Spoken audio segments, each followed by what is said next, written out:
Welcome Calc 2 students. I'm Professor Swanson and I'm your instructor in this course. This course is a fully online course, which is different from a remote course. Some of you may have taken remote classes in which you logged in via Zoom or another video conferencing tool at set times.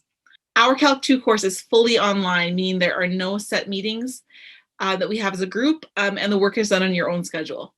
However, that doesn't mean you're alone. We have a lot of support built into the course in multiple forms. So first of all, I'll be here to support your learning. I'll be monitoring your work daily, monitoring discussion boards, holding office hours, both scheduled and by appointment, and responding to emails. Second, you'll be assigned a group and you'll work with that group on some of the course activities. And these groups can also be a source of support as you work on other homework or study for exams. Third, we'll have a course TA holding some office hours each week. And then finally, the Math Learning Center will be holding office hours for all math classes on weekdays. So there's a lot of support in the course. Additional videos are provided with details on the workflow and how to utilize the task manager as you plan your time. What I want to focus on here is more of an introduction to the whole course. So in particular, what are we here to learn? And that's calculus, or I should say calculus 2. But what is that? If you are here, that means you already have a semester of calculus under your belt. And hopefully that means you know that calculus is a study of change, continuous change, that is. You saw this directly in Calculus 1 as the primary topic there was differentiation, which you viewed as instantaneous rate of change. And you use this idea to solve a variety of problems before introducing integrals near the end of the course. The fundamental theorem of calculus allowed you to connect these seemingly different notions to recognize integration and differentiation as inverse operations. In Calc 2, this is where we will pick up. There are 3 distinct units in this course, and we'll spend approximately 2 weeks on each. It's not quite exact. The first unit is going to continue the integration from Calc 1. We'll spend some time introducing a number of applications of integration so that you can see the many ways that integration is used. Once we've convinced ourselves how useful it is, we will then introduce some techniques of integration to help us evaluate integrals. In our second unit, we will introduce sequences and series.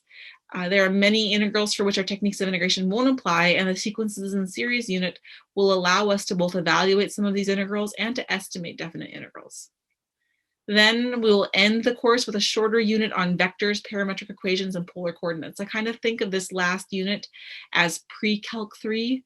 There's not a lot of actual calculus that we'll be doing there, mostly getting you ready for Calculus 3. Vectors, and in particular certain functions defined in terms of vectors, allow us to extend one-dimensional calculus to higher dimensions, which is, calculus in higher dimensions is the purpose of Calc 3. And additionally, parametric equations and polar coordinates will also be used in Calc 3 to do higher dimensional calculus. And that's where you'll finish Calc 2. And calculus is really one course that happens to take about 3 semesters, so it does just going to continue on. In Calc 3, you'll generalize differentiation and integration into higher dimensions, and then introduce something called vector calculus. Now, even though I won't necessarily see you each day, I do look forward to working with you and getting to know you this summer. I thought I'd share a bit more about myself as we end here. I've been at Mine since 2012, but I'm originally from North Dakota. After high school, I attended college in South Dakota and then grad school at Indiana University in Bloomington, where I completed my PhD work in more theoretical mathematics. While I enjoy and love math, I also have a lot of non-math hobbies. I do a lot of reading, puzzles, crossword puzzles, cooking and baking, and making. The pictures on this slide show some examples of some of the things I've made or done. I like to get outdoors, hike or run too, but I don't have a lot of time with these as I have 2 young daughters at home that keep me pretty busy. And so that's just a little bit about me. I do look forward to hearing from you all and getting to know you this summer. We have a fast-paced 6 weeks ahead of us, and I wish you the best in the course. Have a good one, everybody.